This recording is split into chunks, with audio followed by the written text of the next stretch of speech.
Checking in, it's your boy King Noah. Just jumped out the porch with Dirty Glove Bastard. If you know, you know. When I rap, they say the sunshine. I'm the one that been through the pain, but now it's crunch time. We the ones who stuck in the rain, but now we... All right, so we got King Noah jumping off the porch with us today. Yes, sir. Yes, sir. Checking in. How you feeling today, bro? Man, I feel blessed. I'm thankful for getting this opportunity and this platform with you. No problem, man. So I want to say that first. Yes, sir, man. We had a couple of your artists on here before, so. Yeah, Young Al, still JSO Fat, MVP. Yes, sir. Yeah. So go ahead and just introduce everyone else that's also sitting on the porch with you today. Okay, this Butter the Prince from Chicago. He doing his thing out there. Been an artist, bar for bar is the lyric. And JSO Fat, that's my youngin' right there. He don't play. He going crazy right now. Sonny Black from H-Town, that's the artist there. He go bar for bar. My #1 producer, Keezy. He making all these 5 tracks, doing a lot of big things for 7 Kings, and people want to know where our sound come from. The young 20-year-old right here, that's who make that sound, because every major label, independent label have a sound. Oh yeah. And so 7 Kings, we got a sound, and Keezy give me that sound. So that's where we at with it. Where's he from? How'd you discover him? Keezy, he from Cleveland, Texas, a little small town. I think. Cleveland, Texas? Yeah. I didn't even know there was a Cleveland, Texas. Yeah, and so I just believed in him. And like I say, I'm a type of person that is, I go off energy. So I can tell that his grandparents wanted he graduated like top 5 in the class. They want him to go to school and be that person that go to Rice and be a pharmacist or a doctor or something like that. And he just told me, he said, man, I'm smart, but I really love music. And my parents want me to go to school and be this and be that. I said, there's nothing wrong with that. And so I think I was one of the first ones to believe in him and getting that opportunity. And say, man, look, I understand how rejection can be when people not believing in your vision and things like that, but we're gonna change that narrative. Yeah. Cause I've been down that road too. And so that's kind of how that happened. Me and him got together, came in my garage, just me and him and Phat. We just went from right there in the garage. And that's why that sound that 7 Kings sound come from. No, that's hard right there. I love there. hearing that, man. All right, so Noah, you're originally from Mississippi though, right? Man, straight from Mississippi.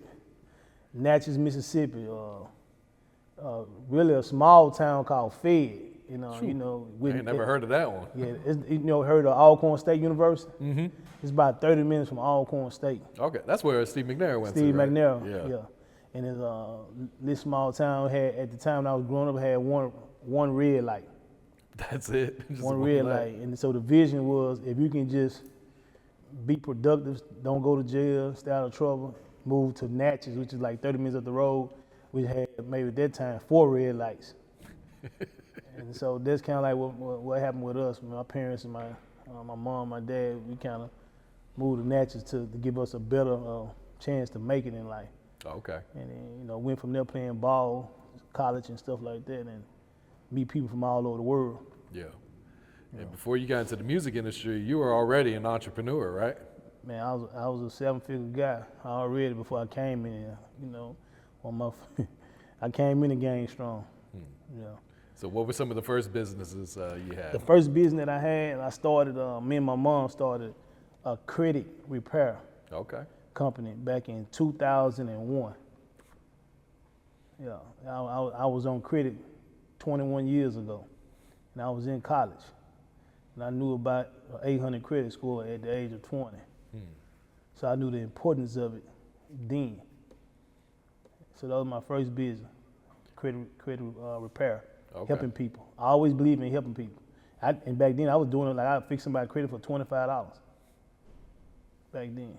No, that's love right there, because they trying to tax for that stuff now, right? They give me $25. They had a 750 credit score. Yeah. Where were you going to college at? Originally went to FAMU, and I transferred out there with a school called Arkansas Tech University. It's a Division II school in Arkansas. and that's why I went there. Met some of the best friends from like Pine Bluff, Arkansas, Fayetteville, just all over. Met one of my best friends. They're a big dog called Big Los. Now he a preacher called Reverend Carlos, Reverend Austin. And he the one that helped me move to Texas and told me, man, you need to move out of Mississippi. Texas gonna be a home for you, and you're gonna make a lot of noise. Mississippi too small for you. And so I moved to Houston. From there, it became like family out there. Yeah. Was that an easy transition? Houston's one of the biggest cities in the U.S. Yay and nay. How can I say this? If you average, yes. But if you're above average, no. And so like I say, my name is Noah, but I feel when you get into your purpose and you know who live inside of you and who you know you are, that I know I'm a king. So when I came to Houston, I found out who the second tier was in me. I found out that I was King Noah when I used to be Noah. When I got to Houston, I found out that I was King Noah, because if I can swim with the sharks, I can swim with every kind of animal that you think, with alligators, and you can make it out, then I knew right then that I'm somebody special, that God had a plan for me. Yeah. And so I knew I was a leader. Nah, for sure, man. Yeah. So 7 Kings Entertainment, man. How did this start? What was your vision at first? It was not just my vision. It was me, my sister, vision, and along with my friend Mary. We had the vision of starting an entertainment company because I was very successful in multiple business, in the medical field, real estate, credit, car lot dealership.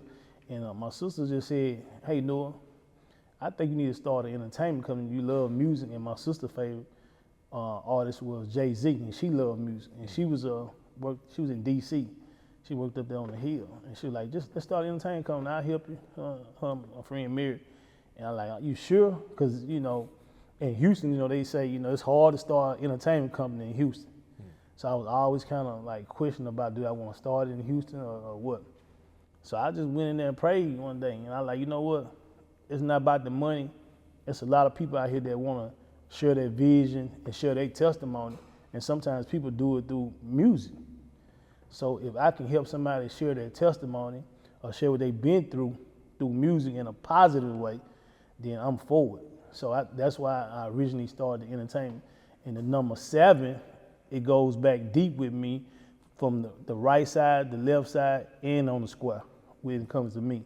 Because I feel like there's a right side to that, and it's a left side, and there's a square side to the 7, and it completes. And that's God's prophetic number. So it's very deep with that, and I just feel that brand, I can see it all over the world. People saying 7 kings, 7 kings, it's very prophetic. Yeah. Did you have any experience about the music industry at the time?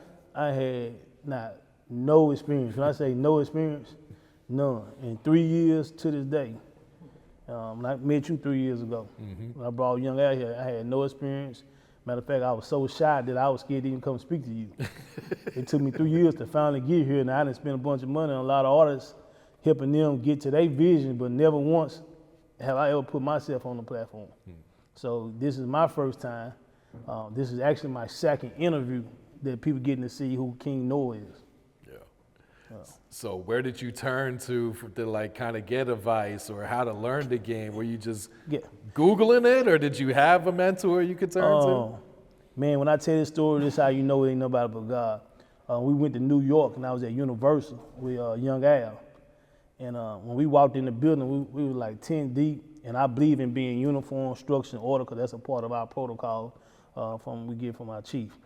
So when I went in the building, everybody said, man, they remind me of the old Cash Money, the 7 Kings crew. Because we all came in, we changed up, we iced out, we got the same uniform, same clothes on, structure. And they reached out to me. Excuse me. They reached out to me. So when they reached out to me, they were like, hey man, we want to know a little more about y'all and what y'all got going on, because we like your artist, Young Al. And at the time, Phat was just sitting on the sideline, just studying the game. And I said, man, I just shot the music over. They set up an interview, a meeting, put us on a flight. We flew to Miami, and I sat down with Slim. That's it. And that was my first introduction. The first person I ever met was somebody like him. That's crazy, you know, because people die to get too close to him. When that was my first introduction to somebody to kind of like show me anything about the business was Slim.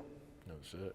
And so we was in Miami, and when we came out the room, he said, man, look, something about you that bring chills to my bones. He said, you got a spiritual side to you. And he said, I like what you're doing. And he said, that 7 gonna be big, I promise you. And he said, you know what? I wanna sign your artist. He ain't even sat down and heard the music. He just believed in the vision from what I was saying. And then maybe a week later, the pandemic came. And so that kind of slowed it down, the COVID, all that came right there. Because we was out there in Miami when it hit. And we didn't know they were gonna let us fly back because everybody was going crazy and stuff like that. So he said, well, when the pandemic slowed down, the COVID stuff, we'll pick back up. But not knowing it was gonna be a year plus like that. So I just continued to keep working and moving 7 Kings, moving Young Al, moving JSO Fat. I continued to keep moving. And Slim them said, man, you not letting out the gas, even though it's a pandemic, you still, I was throwing shows. I booked Young Dolph and brought him to Houston, one of his last shows. I brought him there with RP Young Dolph, but I brought him to Houston and did one of his last shows. So even when they said you couldn't have a show, God was still blessing me, and we were still doing shows and wasn't getting shut down, and just blessing to what we had going on. And that's how I just continue to keep growing. Then we throw shows, you meet people all over the world. My sisters were kind of quarterbacking and doing everything behind the scene, making sure everything was going right like it's supposed to. And one day Slim just called back again and said, hey, I'm finna send that paperwork over. Y'all go ahead and go and sign. And I said, okay, cool. I got another artist out here in Atlanta named Toheed. He's kind of more of the R&B lane, but I really want him to go into another lane because he got that talent to kind of like rap sing, but he want to make love. And so I really want him to rap sing. And so we told him that, Baby and Slim told him we want you to, rap sing. He want to make love. So right now we getting him together to get ready to release him in a couple months. Okay. So right now we just been moving with JSO Fat. So we got a whole arsenal, man, just talent that we trying to put to the world and just help us get out there with platforms like you and the blessing that you're giving us to come here to do what we doing. Like I said, once again, I thank you for that. Man, I just can't wait till the world to hear all the music and the talent that we have and what we doing. That's gonna be big that the world gonna hear. Like I say, man, you the second person to ever get the interview from me. Yeah. And I just got off the phone with my brother, let you talk to him. So we got a lot of big things going on, man. Nah, absolutely. Yeah. So how did you discover Phat? Because he's from Mississippi, right? Phat was incarcerated as a juvenile. And C. Meach called me and said, hey, Noah, you spending a bunch of money on a lot of people that don't appreciate that. He said, I'm gonna tell you something. Go get you a youngster and you build him all the way up. He gonna appreciate everything you do for him. I said, man, it's a different generation. These kids don't care. So I said, send it to me. So he sent me JSO Fat. He was in the back of a car, freestyling. I seen a video when he was in jail, he was rapping. I like, this little bad kid. I don't know, I want this little bad kid, you know what I'm saying? It's gonna be a full-time job. And I say, let me call him. So I called him up. See me put us on the 3. I called him up. See me was like, Phat, Dave Young. He like, Dave Young, this is King Noah, 7 King Entertainment. He said he wanna sing. The first thing this kid said was like, hey, if you wanna sign me, how much money you gonna give me? I say, huh? And kids not, I looked over to my sister, I say, he ain't ready. I said, he ain't say, hey, how you doing? He ain't say, nice to meet you. He just said, if I sign, how much money you gonna give me? So I just listened to him talk, everything about how much money he gonna get, how much that. So I say, man, that boy in the trenches right now. You know what I'm saying? He won't come out of the trenches. And my sister said, you give him enough time. So I hung up the phone. We talked about 5-10 minutes on the phone. And one day I get a cash app request. He ain't said nothing else to me. But he sent you a request? A cash app request. So he's such a little kid. He sent me a cash request with like $10. I say, I sent him a $10, boom. I just did it to him. He was like, love. And then he started calling me, talking to me, just regular basis, like, man, appreciate you. He was appreciated of the $10. Like, he was so grateful for the $10. And I say, man, this dude was so grateful for $10. Just imagine if you really put something behind his career or believe in him, how grateful he'll be. Because I was spending thousands of dollars paying people rent, and people wasn't grateful. So if I can give somebody $10, and he called me every week and just saying, thank you, man, he'll never forget that, for $10, man, he's something special. And that's what made me say, you know what, I'm going to sign him, and I roll the dice, and I'll spend it all behind him, because he was grateful for $10. Yeah. What do you think his potential is in the game? Man, I don't know if everybody ready to hear this. If you know, you know. That's all I'm going to say. You can just look at it. I ain't got to say nothing. You can just look at him. And you can see it. You can see it in his eyes. You see when he walk in a room, you can just see it. When he walk in a room, he commands presence. He commands. And to say we haven't been recording full time, have our own studio, remember he only been doing this 2 years. Mm-hmm. And he already in a major label deal with Cash Money and Universal without the numbers. So they tell you something. Yep. They tell you something special right there. So everybody say you gotta have the numbers, you gotta have that. Well, I'm here to tell you that ain't true, because Phat got to deal without the numbers in that. So I think when God for you, the world gonna be against you. Yeah. And you still gonna shine. Yeah. What do you look for in an artist if you're gonna add them to the roster then? The most important thing I'm gonna do, I wanna know where their heart at. So me and my sister always come back and say, we do heart checks. Where your heart at? Where you at? Because we live in a world where people feel a sense of entitlement. And just like you get out today, you put your shoes on and come to work on a Saturday, Super Bowl weekend to interview me, like we all just got here today to leave our family, to get on the airplane, to fly in on Super Bowl weekend where everybody barbecuing, because we believing in the vision, what we doing. We all working for a common goal. So their heart got to be right, and they got to believe in the vision. There's 7 Kings and our core values, because every major company has core values. So you got to know your core values, and if they don't believe in those core values, then they not a good fit for 7 Kings. Not saying they not good, but not a good fit for 7 Kings, because every company have core values. Yep. And if you don't set no core values, then you just a LLC. That's it. That's true. I love that statement too. Yeah. Yep. So behind the scenes, there's a lot more than just Noah, man. So go ahead and just talk about the rest of the team that's behind 7 Kings right now. Well, number one, my big bro, Larry Hood Jr. That's he behind 7 Kings, and of course, you got my boy right here, the right-hand man right here, Butter the Prince. You know what I'm saying? That's the Fort family. They all from Chicago, the Hoovers and the Forts. So you got Chief on both ends that's kind of helping us with this movement and what we got going on for us. When I say helping with the movement, just being a person that supporting what we believe in and what we doing. And so, shout out to free Mr. Hoover, free Chief Ford. We just asking everybody just to, just keep their prayers together and just help the brothers come home. Because, a lot of people did a long time and they paid their debts to society. So I just, my brother Larry, we really pushing hard to help him and his father come together as one. And so that's a big movement behind helping me in doing the right thing and helping me quarterback me mentally to deal with come with this music industry. Because a lot of stuff that comes with it that I was, like I say, I'm still new to.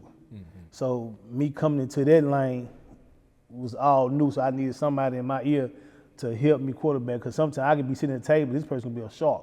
The whole idea is to try to manipulate you, use you, and I'm so free-hearted, good-hearted, I be like, want to help. Like, come on, let's go, man, but let's pray about it first. And so somebody had to come and kind of help me be like, hey, you know, it's okay to pray, but you also got to also have another eye to understand when everybody is not seeing your vision and what you want. So Larry's the type of person that come in and help me understand the right, the wrong, who's there for you, who's really in your corner, you know. So that's where my brother Larry come in to come help me do. Yeah. How far back does that relationship go? Man, it don't go that far back, but it's genuine.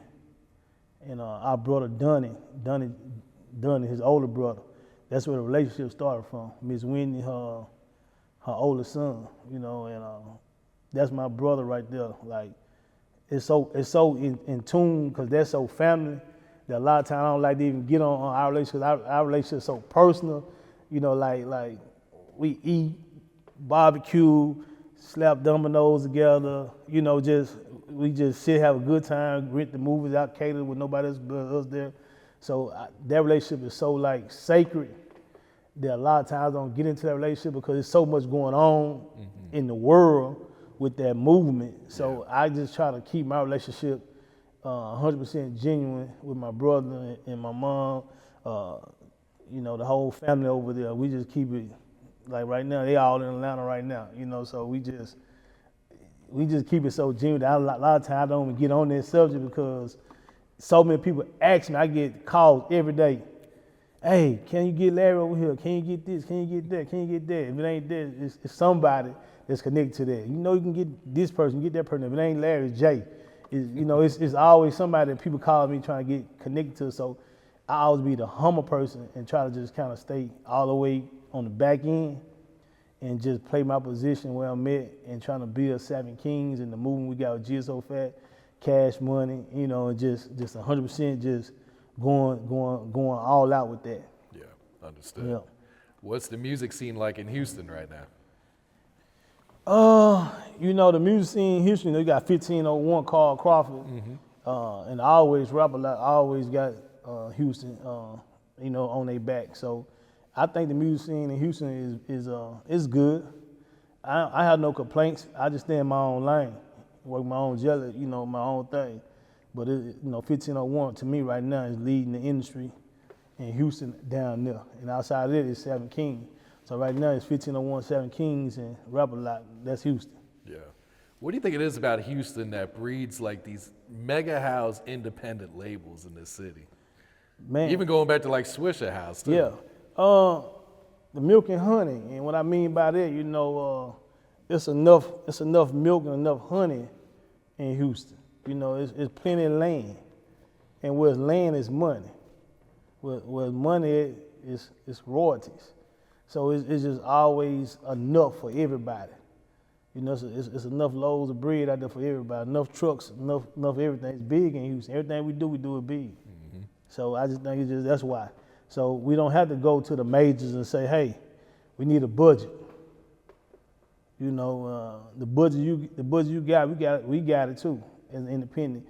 It's just now it's just knowing where to spend the budget. And a lot of times in Houston, that's the part that we lack, not knowing where to spend the budget, who's the professional people to talk to, bring the professional side to it. Because in entertainment, you can have a non-professional side. And so you want to, my whole vision when I came in, I wanted to tap into the professional side. So my first run, I was in New York. Most people start here. I left from here and went straight to New York. Then I came down here because I kind of got some of the corporate people. I got some of the people in the admin. I went there first. And then I started learning, okay, you got to do this, you got to do that. I started learning some of the professional side before I went out here doing this, why it took me 3 years to get here. So I was learning the back end first. I was learning that side. Because a lot of people learn this side first and don't have the back end side done. Yeah. So I went straight to the back end. That's come from the corporate world, mixing in. So I know you can't start a business without having the LLC, the real, true type of business. So you can't do this. So I knew you can start an entertainment company, but if you don't have a publicist, if you don't have somebody that can, you know, do this part, if you don't have a person that do the admin, make sure you're publishing, making sure everything is right, then you missing all the key components to be successful in this business. So I started there. Yeah, no, that's smart right there. Yeah. And you're getting into films now, right? Yes, we just shot the Dirty Third Next Generation.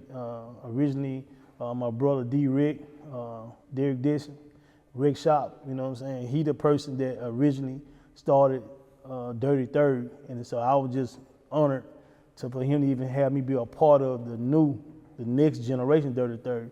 Me and my sister, we came together with him, and he quarterbacked it, and him and my sister sat down and did a lot of stuff with that, and we just put all our vision together. Man, this move, when I say it's coming out of Houston and the Dirty Third, that Third Coast, man, the word you just got to see it, man. I put it like this, we ain't half step on it. We ain't half step at all. We got jets, we got 100-foot yachts. We in Miami, we in Chicago, we in LA. We all over in the movie. It took us 3-4 months to shoot that movie.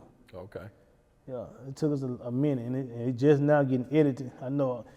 Sorry, Rick, because I know you've been on my butt about getting the soundtrack with you, but I've been so busy doing everything else. So we working on getting the soundtrack done so they can place the music in the right spots in the movie. But yeah, this is our first film from Seven Kings. But since then, we shot 2 more.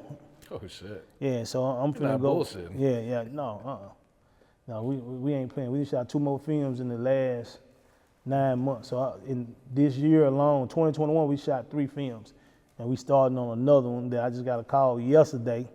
My sister called me saying ready to shoot another one. So we starting the first quarter off and shooting another film in 2 weeks. That's major right there, man.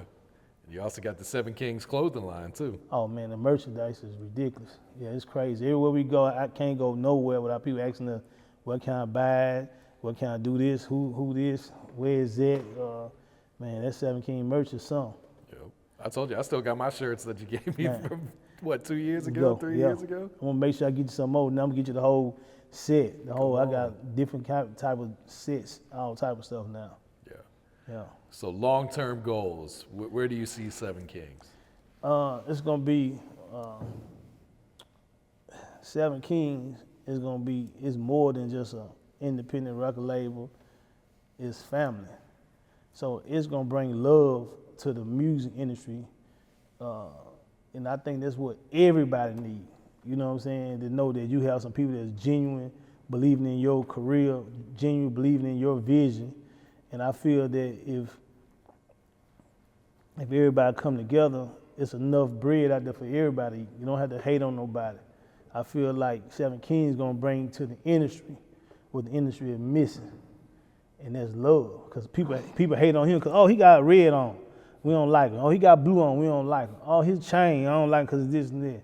I want to take that away and just say, just support the person's vision, no matter where they at or how they going, support them, because everybody need a pat on the back. Everybody need a helping hand sometimes.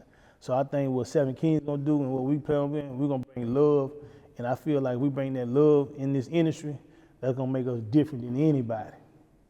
We ain't trying to snake you. We ain't trying to sugarcoat you. We ain't trying to fake you. We ain't trying to do nothing, because everything is genuine over here. Everybody you see in this room here, they here because they are genuine. And the ones you don't see in this room here, because they either couldn't be here, that's a part of Seven Kings, or they not genuine.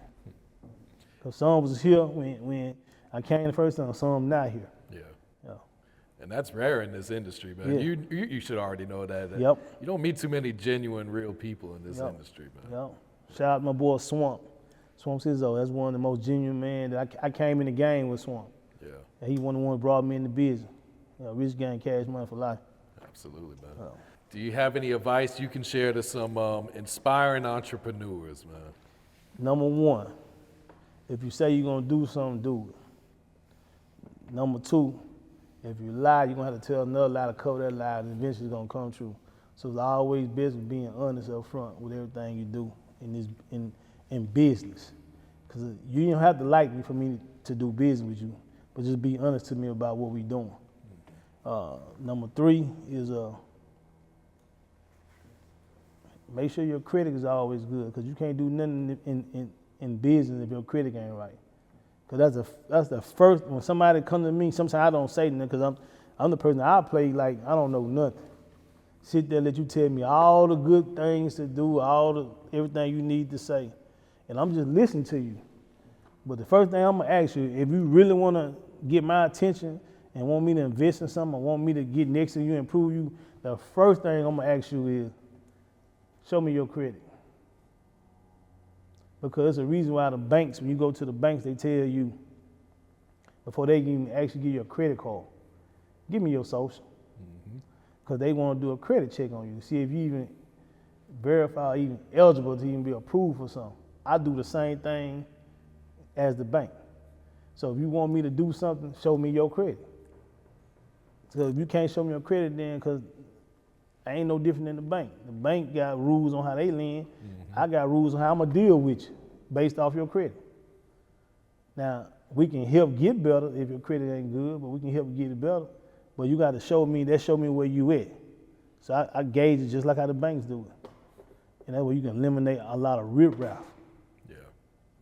No. Understood, man. What has being a father taught you about life? Ooh, sacrifice. Being a father means sometimes, like I say, you got to put yourself on the back burner for your children. You know, I'm definitely always gonna put myself on the back burner for my kids. This is what I do it for. To set them, my son, you know, Quinn, Marquise, this is what I do it for.